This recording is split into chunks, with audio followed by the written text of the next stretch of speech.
నమస్తే. ప్రస్తుతం మనతో పాటు సీనియర్ జర్నలిస్ట్ దాము బాలాజీ ఉన్నారు. ఆయనతో మాట్లాడదాం. నమస్తే సార్. నమస్తే. సార్, దుబాయ్‌లో ఇద్దరు తెలంగాణ వాళ్ళని పాకిస్తానీయులు ఇద్దరు చంపేశారు అని చెప్పేసి ఒక వార్త అయితే బయటకొచ్చింది. అంటే అక్కడ చంపడమే కాకుండా మతపరమైన స్లోగన్స్ ఇచ్చారు అని అంటున్నారు. అంటే అది గల్ఫ్ కంట్రీ కాబట్టి గల్ఫ్ కంట్రీస్‌లో మతపరమైన సమస్యలు ఇంకా ఉంటాయంటారా? అసలు దీన్ని అంతటిని ఎలా అర్థం చేసుకోవచ్చు అంటారు? దుబాయ్‌లో ఒక దారుణమైన సంఘటన చోటు చేసుకుంది. మోడర్న్ బేకరీ అనే ఒక బేకరీ ఉంది. ఆ బేకరీలో ఇటు తెలంగాణ వాళ్ళు ఎక్కువ పనిచేస్తున్నారు. తెలంగాణ నుంచి వెళ్ళిన హిందువులు, భారతీయులు పనిచేస్తున్నారు. అట్లాగే పాకిస్తానీ నుంచి వచ్చిన వాళ్ళు కూడా అక్కడ పనిచేస్తున్నారు. అది ప్రధానంగా వాళ్ళు ఎక్కువగా తినే బ్రెడ్ కుబూస్ అంటారు దాన్ని. ఆ కుబూస్ అనే బ్రెడ్ తయారు చేస్తారు అక్కడ ఎక్కువగా ఆ బేకరీలో. అంటే అది చైన్ బేకరీస్ అనమాట. అంటే వాళ్ళది ఇక్కడ ఫ్యాక్టరీ ఉంటుంది, అక్కడక్కడ బేకరీ అవుట్లెట్స్ ఉంటాయి. ఫ్యాక్టరీలో కూడా పనిచేస్తారు. ఇది ప్రధానంగా కుబూస్ అనే ఒక బ్రెడ్ని తయారు చేస్తుంది. ఇక్కడ మొన్న యాక్చువల్గా ఇది జరిగి కూడా 10 రోజుల పైన అయిపోయింది. ఇలా ఈ మంత్ 11న జరిగింది ఇది. కానీ లేటుగా బయటకు వచ్చింది. ఎందుకంటే దుబాయ్ అధికారులు దీన్ని బయట పెట్టలేదు, లేటుగా బయటకు వచ్చింది. దానికి కారణాలు ఏంటి అవన్నీ నేను తర్వాత చెప్తాను. ఇండియన్ ఎంబసీ కానీ వీళ్ళు కూడా దీని పట్ల ఇమ్మీడియట్గా స్పందించలేదు. మన దేశంలో ఉండే బీజేపీ కానీ మీడియా కూడా దీన్ని చేయలేదు. మెల్లమెల్లగా ఇది వైరల్ అయింది. ఇప్పుడు ఇది పైగా తెలంగాణ కాబట్టి ఇక్కడ తెలుగు మీడియా కూడా దీని మీద ఫోకస్ చేయడం మొదలుపెట్టింది. ఆల్రెడీ బండి సంజయ్ కావచ్చు, కిషన్ రెడ్డి వీళ్ళంతా కూడా ఎంటర్ అయ్యారు. ఏం జరిగింది అసలు, ఎందుకు జరిగింది, నేపథ్యం ఏంటి, పాకిస్తానీలకి ఇండియన్స్కి మధ్య గల్ఫ్ కంట్రీస్లో గొడవలు ఏమైనా ఉన్నాయా? గల్ఫ్ కంట్రీస్ అన్నీ కూడా ముస్లిం డామినేటెడ్గా ఉంటారు కాబట్టి సో అక్కడ హిందువులకి రక్షణ ఏ స్థాయిలో ఉంది, ఈ విషయాల గురించి మనం మాట్లాడుకుందాం. సో అసలు ముందుగా ఏం జరిగిందంటే ఇక్కడ ఆ వ్యక్తి పేరు, చంపిన వ్యక్తి పేరు ఇప్పటి వరకు బయట రాలేదు. పాకిస్తానీ అతను మాత్రం, పాకిస్తాన్ అంటే జనరల్గా ముస్లిం ఉంటారు కాబట్టి పాకిస్తానీ ముస్లిం అని మనం అనుకోవచ్చు. సో పాకిస్తానీ ముస్లింకి ఇక్కడ తెలంగాణ వాళ్ళకి మధ్య గత కొంతకాలంగా గొడవలు జరిగాయి. అది ప్రధానంగా ఏంటంటే రంజాన్ సందర్భంగా ఇఫ్తార్ విందు ఇస్తున్నప్పుడు వీళ్ళు హోలీ జరుపుకుంటుంటే అప్పుడేవో గొడవలు వచ్చాయని, అంటే వీళ్ళు కూడా హోలీ టైంలో వీళ్ళు హిందూ మతపరమైన స్లోగన్స్ ఇవ్వడంతో వాళ్ళు అబ్జెక్ట్ చేశారని, మేము ఇక్కడ ఇఫ్తార్ జరుపుకుంటుంటే మీరు ఎలాగ వచ్చి మా దగ్గర స్లోగన్స్ ఇస్తారని వాళ్ళు అన్నారని, ఇలాగా కొంత గొడవలు అప్పుడే స్టార్ట్ అయినాయని. దాని తర్వాత మొన్న జరిగింది ఇమ్మీడియట్గా ఈ హత్య దారి తీయడానికి ఏంటంటే వక్ఫ్ బిల్లు మీద ఒక డిస్కషన్ జరిగిందని, హిందువులకి ముస్లింలకి అక్కడ ఉన్న వాళ్ళు పాకిస్తానీలకి ఇండియన్స్కి వక్ఫ్ బిల్లు మీద ఒక గొడవ జరిగింది. ఆ గొడవలో అతను ఆవేశంతో కత్తి తీసుకుని ఒక అతన్ని తల నరికేశాడు.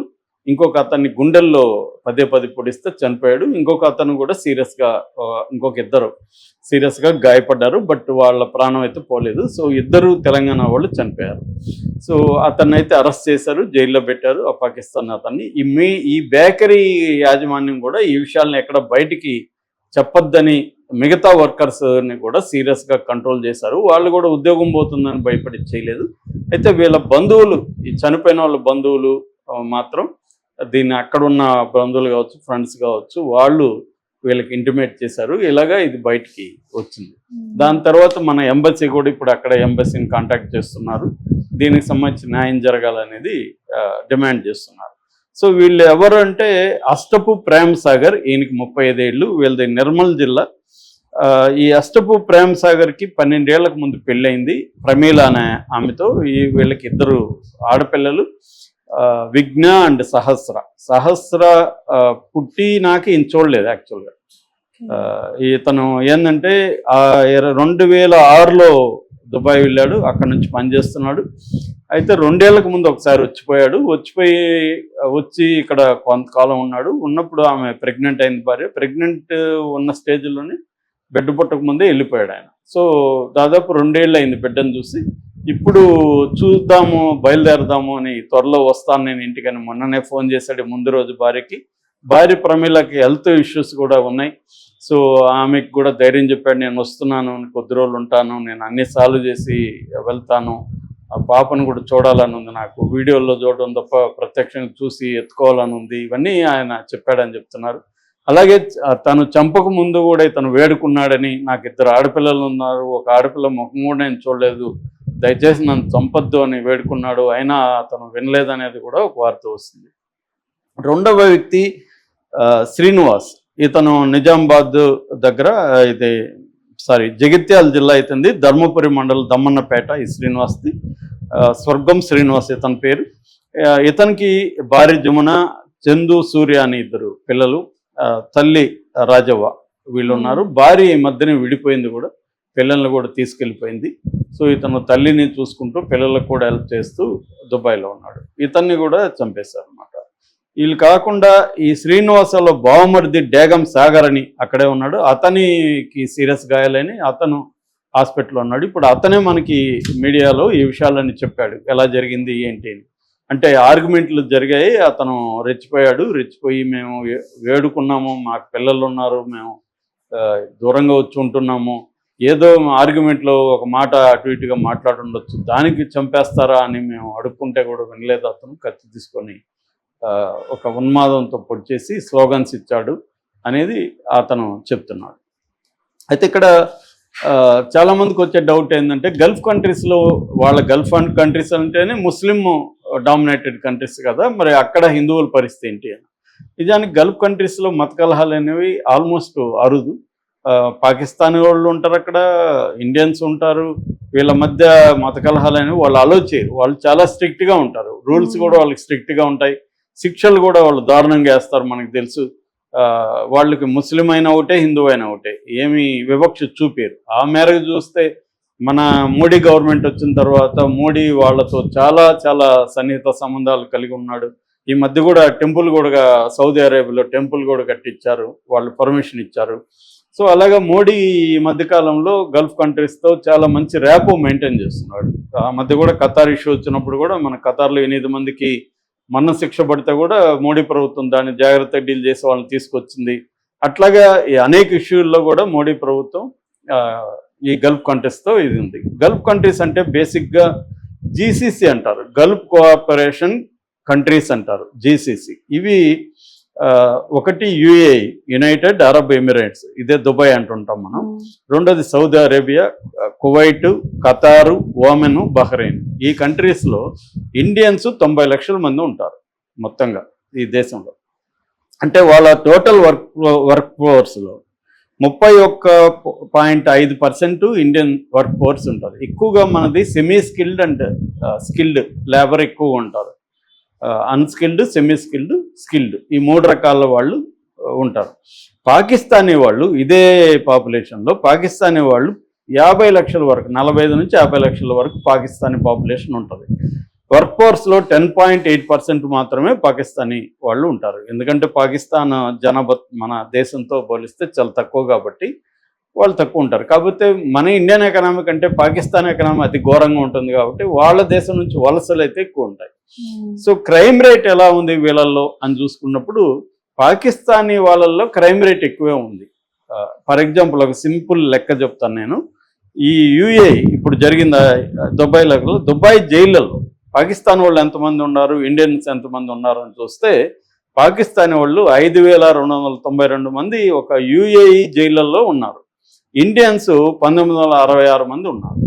అంటే ఇండియన్ పాపులేషన్కి ఎక్కువ ఉండాలి. పెర్ క్యాపిటల్ క్రైమ్ అంటారు. పెర్ క్యాపిటల్ క్రైమ్ అనేది పాకిస్తానీ వాళ్ళకి ఎక్కువ ఉంది. దానికి కారణాలు కూడా ఉన్నాయి. వాళ్ళకి కల్చరలీ ప్రాబ్లమ్స్ ఉన్నాయి, వాళ్ళ పేదరికం ఉంది, వాళ్ళ ఫ్రస్ట్రేషన్ ఉండొచ్చు, రకరకాల కారణాలతో వాళ్ళ దీంట్లో క్రైమ్ రేట్ అనేది అక్కడ ఎక్కువ ఉంది. కానీ ఇండియన్స్ మీద పాకిస్తానీ చేసిన క్రైమ్స్ ఆల్మోస్ట్ లేవు. ఇదేదో ఒక రేర్ సంఘటన.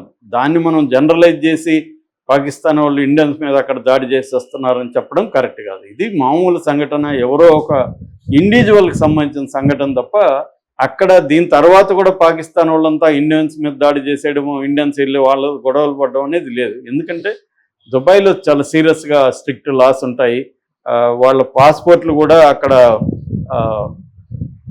దాని ఏమంటారు, కఫాలా సిస్టమ్ అంటారు. కఫాలా సిస్టమ్ అంటే ఇక్కడ నుంచి ఒక జాబ్ చేయడానికి వెళ్తే పాస్పోర్ట్ వాళ్ళ ఓనర్ దగ్గరికి వెళ్ళిపోతుంది. వాళ్ళ ఓనర్ దగ్గరే అన్నీ ఉంటాయి హక్కులు. ఓనర్ ఇస్తేనే దాన్ని కఫాలా సిస్టమ్ అంటారు. అందువల్ల కూడా మన కార్మికులు అక్కడ ఇబ్బందులు ఎందుకు పడుతుంటారంటే వీళ్ళు రావాలన్నా రాలేరు, పాస్పోర్ట్ ఓనర్స్ దగ్గర ఉంటుంది, వాళ్ళు పర్మిషన్ ఇవ్వకుండా రాలేరు అన్నమాట. కాబట్టి మన వాళ్ళు కూడా జైళ్ళల్లో మొత్తం ఈ అరబ్ కంట్రీస్ అంటే మిడిల్ ఈస్ట్లో మొత్తం మన వాళ్ళు 4795 మంది జైళ్ళల్లో ఉన్నట్టుగా మన మినిస్ట్రీ ఆఫ్ ఎక్స్టర్నల్ అఫైర్స్ లెక్క ప్రకారం 4795 మంది మన వాళ్ళు జైల్లో ఉన్నారు. కానీ పాకిస్తాన్ వాళ్ళు ఎక్కువగా ఉన్నారు. వాళ్ళు 68 మంది డెత్ రోలో ఉన్నారు పాకిస్తాన్ వాళ్ళు. ఇక్కడ ఒక్క యుఏఈలో నేను ఇందాక చెప్పిన 5292లో 68 మంది మరణ శిక్ష విధించబడిన పాకిస్తానీలు ఉన్నారు. ఓవరాల్గా ప్రపంచంలో మన జైళ్ళల్లో ఉన్న వాళ్ళు, మన దేశం నుంచి బయట విదేశాల్లో జైళ్ళల్లో ఉన్న వాళ్ళు 8441 మంది ఉంటే ఈ మిడిల్ ఈస్ట్లో 4700 మంది ఉన్నారు. అంటే మిడిల్ ఈస్ట్ జైళ్ళలోనే మన వాళ్ళు కూడా జైళ్ళల్లో ఎక్కువగా ఉన్నారు. కాకపోతే జనరల్గా వీళ్ళ మధ్య క్రైమ్ అనేది తక్కువే ఉంది. ఎందుకంటే ఇద్దరు కూడా బాధితులే ఆ వ్యవస్థలో. కార్మికులకి అక్కడ అనేక రకాల బాధలు ఉంటాయి, లేబర్ లాస్ సరిగా ఉండవు, లేబర్ ప్రాక్టీసెస్ ఘోరం ఉంటాయి. ఆ మధ్య కూడా మేకబొతుకని తెలుగులో కూడా నవల వచ్చింది, ట్రాన్స్లేషన్ వచ్చింది, మలయాళీస్ రాశారు, అది సినిమాగా కూడా వచ్చింది. సో తెలుగులో కూడా మన సునీల్ కుమార్ రెడ్డి అనే డైరెక్టరు గల్ఫ్ అనే సినిమా తీశాడు ఆ మధ్య. ఆయన 9 దేశాలకు తిరిగి గల్ఫ్లో ఉండే మన కార్మికుల బాధల్ని సినిమాగా తీశాడు. ఆయన డాక్యుమెంటరీ ఫిల్మ్ కూడా మొన్ననే మన రేవంత్ రెడ్డి సమక్షంలో రిలీజ్ అయింది. ఇలాగా గల్ఫ్లో ఉండే పాకిస్తానీ కావచ్చు, బంగ్లాదేశ్ కావచ్చు, ఫిలిప్పైన్స్ వీళ్ళు ఎక్కువ ఉంటారు. వీళ్ళందరూ కూడా ఇబ్బందులు ఎదుర్కొంటున్నారు రకరకాలుగా. అయినా కూడా అక్కడి నుంచి మనకి డబ్బులు కూడా ఎక్కువే వస్తుంది. మనకు దాదాపు 120 బిలియన్ డబ్బులు, అంటే ఓవరాల్గా ప్రపంచవ్యాప్తంగా మన దేశానికి వచ్చే రెమిటెన్సెస్ అంటాము. ఈ రెమిటెన్సెస్లో 30% గల్ఫ్ కంట్రీస్ నుంచి వస్తుంది. దాదాపు 2002 లెక్కల ప్రకారం 120 బిలియన్ల డబ్బుల్ని వీళ్ళు అక్కడ నుంచి సంపాదించి పెడుతున్నారు. అది మనకి ఫారిన్ నిల్వలు పెరగడానికి కూడా ఇది ఉపయోగపడుతుంది అన్నమాట. సో కాబట్టి ఏంటంటే ఇది పాకిస్తానీ ఇండియా గొడవగా మనం చూడొద్దు, అట్లాగే ముస్లిం హిందూ గొడవగా కూడా చూడాల్సిన అవసరం లేదు. ఎవరో ఒక పాకిస్తానీ క్రిమినల్ కావచ్చు, వన్మాది కావచ్చు చేసిన హత్యగానే దీన్ని చూడాలి. అందుకనే బీజేపీ వాళ్ళు కూడా ఎక్కడ ఆచితూచి